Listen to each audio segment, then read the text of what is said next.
the guys on the board, his brother is the head of the state senate. No idea. Is that significant? No. That's just Okay. I'm Eric Carlson. I've never smoked. No.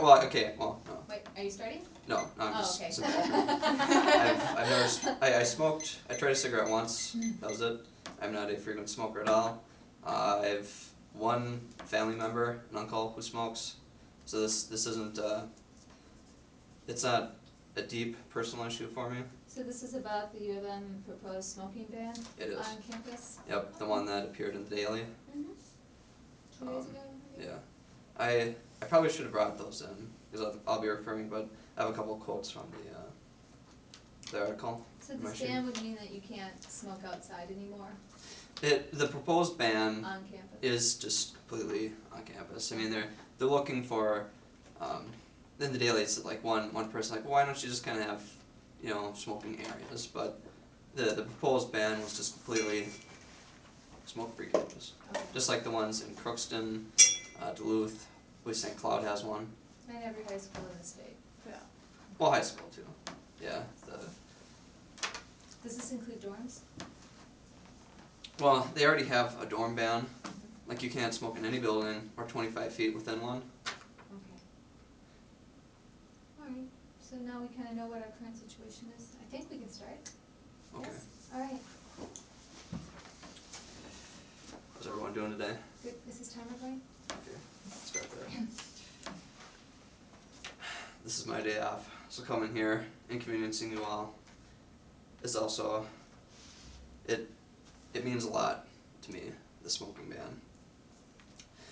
First, I have to address the issue of costs. In the Minnesota Daily,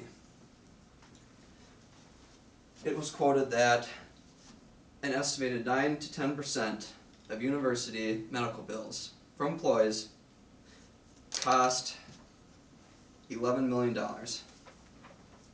Now, I'm gonna give that credit. I'm gonna say, let's just call it $11 million. We'll say that is an accurate statistic. But what it doesn't answer is the 90% that's costing the university, when only 9 to 10% is the smoking.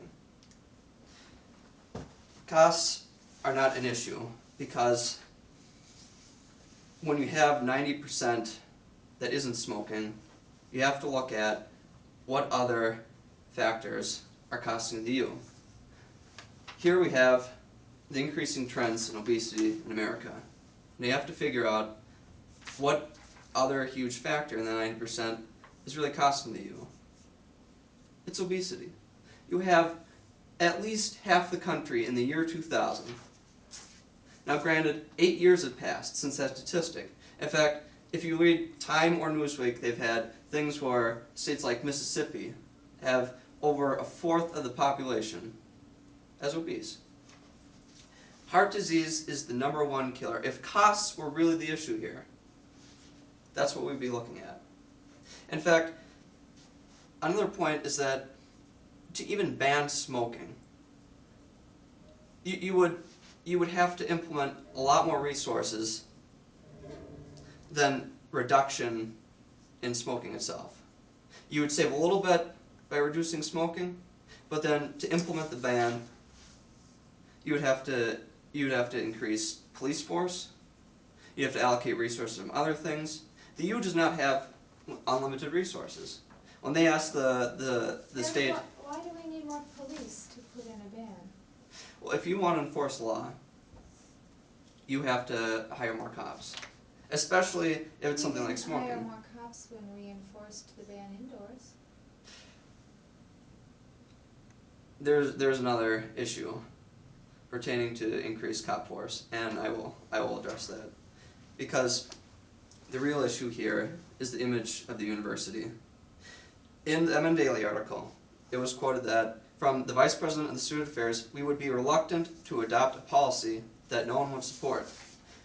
They're trying to say this is based off of student support. for a ban.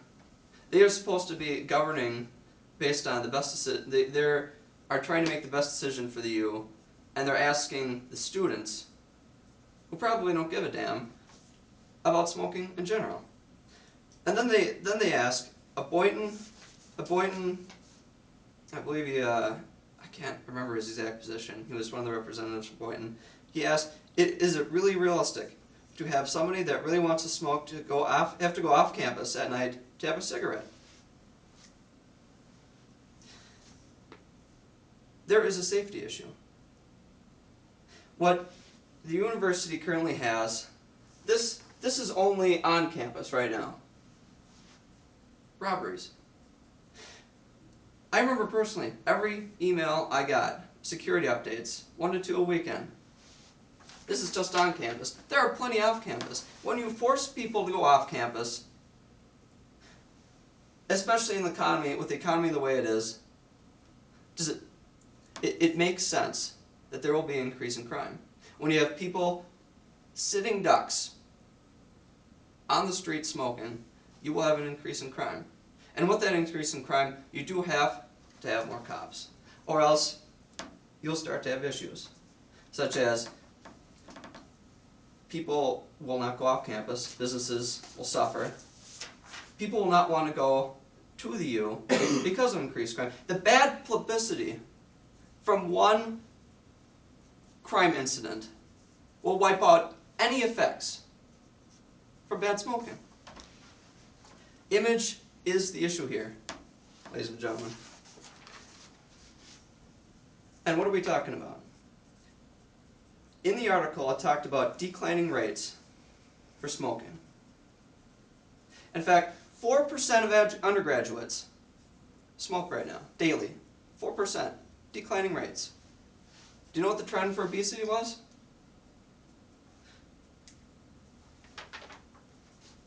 Over a span of 9 years, it went from that to that. This is the problem we must address. This is the issue. The university is trying to waste resources and time trying to ban something that really isn't an issue to begin with. Does that make any sense? You have underage drinking, you have crime, all of which, it's astounding how everyone's jumping on the bandwagon of anti-smoking. Nowhere but here. This is the Carlson slogan. Nowhere but here. We talk about the university being unique, driven to discover. We talk about how the university is supposed to innovate. We're supposed to be leaders. And here we are jumping on the bandwagon of a non-issue. Why allocate resources to something that doesn't really matter?